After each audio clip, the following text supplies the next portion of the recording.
There's been probably over 1,000 tractors that's come today. Do you think it's going to make a difference?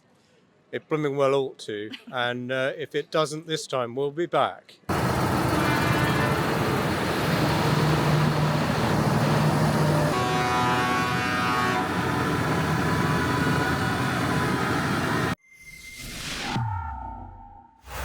Well, it's a cold and wet Monday afternoon here in Westminster, but I'm reporting in London for the Save the Farmers protest. Now, thousands are expected to come today in London to support our British farmers. But why?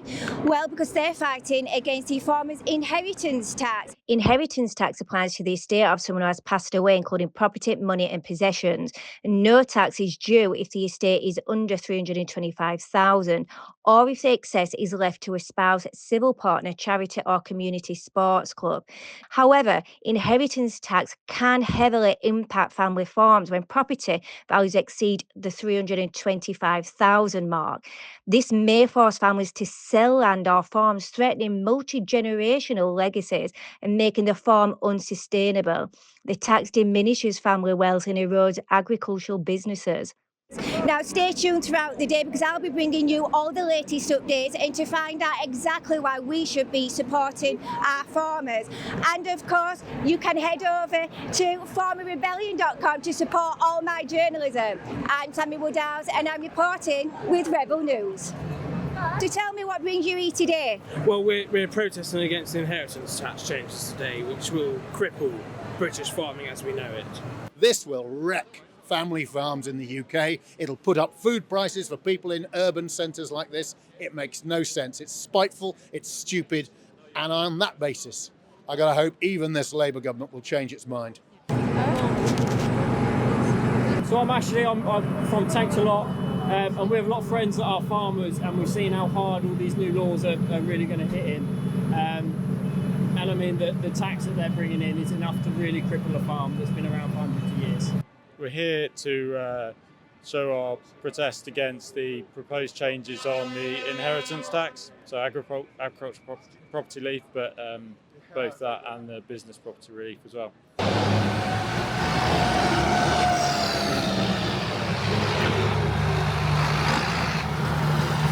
Behind us, we can see all the tractors are lined up. They've just stopped in the middle of the road. They've blocked the whole road off. Tell me about that. Yeah, so it's just to show our support for the industry, and hopefully some of these changes get reverted. Otherwise, we'll see a big change in our ability to produce food. I'm a farmer just outside London. I'm a third generation. I'm here to stop this tax, to protest it. Today is about unity across our industry. All farmers from all different sectors, from all different counties, coming here at the same time, and not just farmers, but military. Military have just been hit with IHT as well, and this is a death tax for every single person in this great nation to be hit with when you've lost a loved one is outrageous. I'd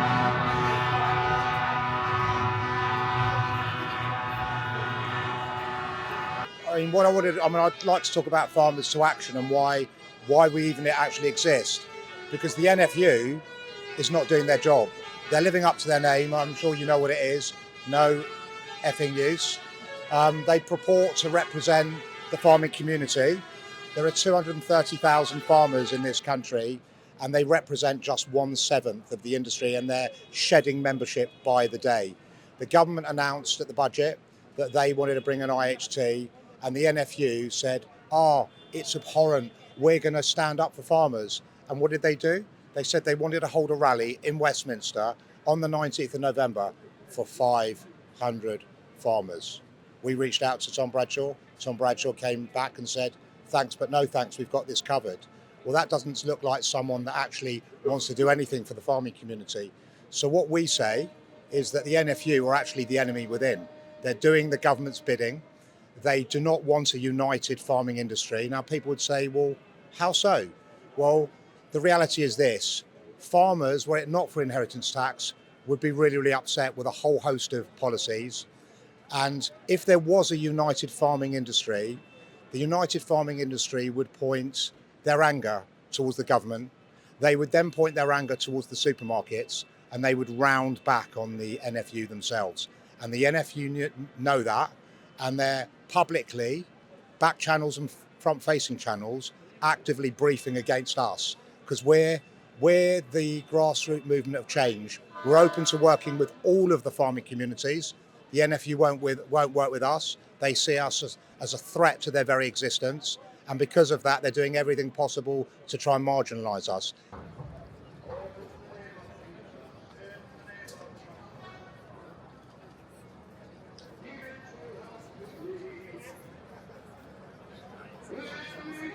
My name's Alan Miller. I'm a co-founder of the Together Association. We have hundreds of thousands of signatures around Britain and members. We've campaigned for the last 3.5 years since lockdowns.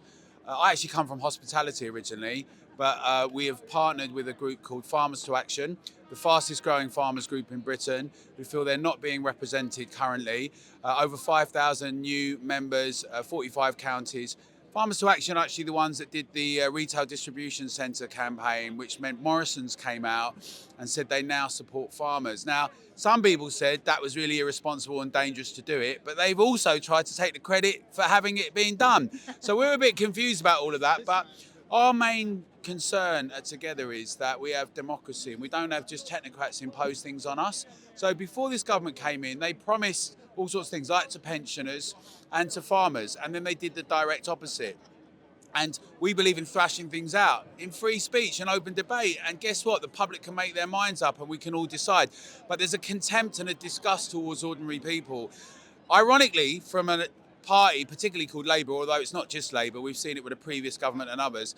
And we very much at Together believe in the power of the people to change things. And so over the last few years, we've done all sorts of campaigns, starting from when they had lockdowns to jab mandates. We worked with NHS workers who didn't want to do that a year in.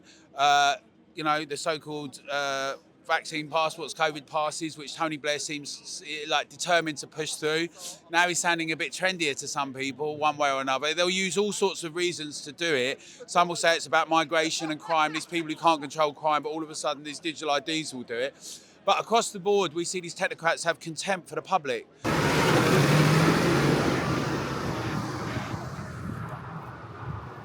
I've picked up myself a new ride.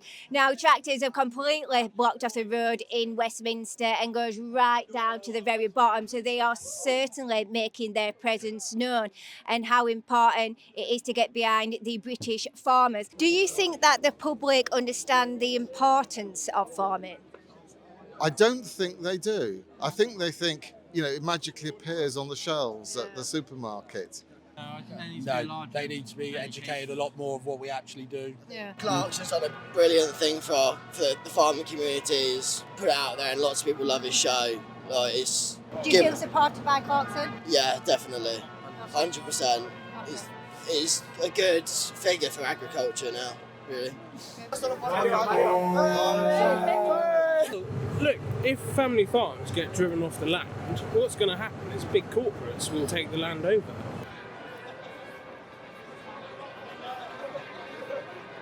And we're not going away, right? We're not going away. We're here, we're standing together, and the great British public is going to continue to do that with our farmers, our veterans and businesses. Well, I'm Graham Stewart. I'm the Member of Parliament for Beverley and Holderness in East Yorkshire, rural farming community. Just been chatting with Tudor and Owen, two generations of the Williams family who've been farming down in South Holderness for the last 60 years. And suddenly, Owen, who's dedicated his life to following in the family tradition, is looking at costs imposed by this, which could make the whole of his farm unprofitable. The prices that we're being paid for our production is just crippling us at the minute because, we're not being paid a fair price towards the supermarkets, etc. Although the supermarkets are behind us now, hopefully today we can sort of bring everybody up together and be paid good prices for what we're producing, really. Because we're not just talking about people's livelihoods. I mean, how is this going to affect, the UK, the people of the UK? Well, we've got the farmers in this country are really peculiar. They typically have several £1 million worth of assets, but they're not living it up. They actually make less than 1%. Is there any business that you could think of that would accept a less than 1% return on capital employed? I don't know of any. And then, not only do they take a very low return, They get up at 4 in the morning to look after the livestock.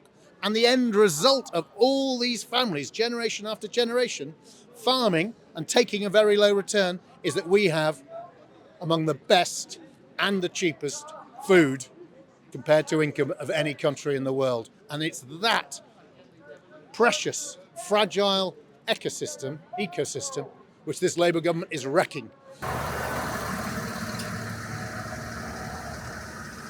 How do you think today's gone then overall? I think it's a massive show of strength. We didn't think the numbers would be like this. It is phenomenal. And, you know, being parked up outside the Prime Minister's street there, it's about time he listened. Well, the rally for Safe British Farms in Westminster and London is now coming to an end. Now, there was over 1,000 farmers and tractors that arrived here today in London. They're fighting against the farmers' inheritance tax. Now, I've spoken to different farmers throughout the day, and they shared their concerns for what's happening with the farms and just how important it is for the people of the UK to get behind and to support them. Now, one thing that the farmers have made very, very clear is that they are not going away and they are going to be back in force. So I'm Sammy Woodhouse reporting with Rebel News.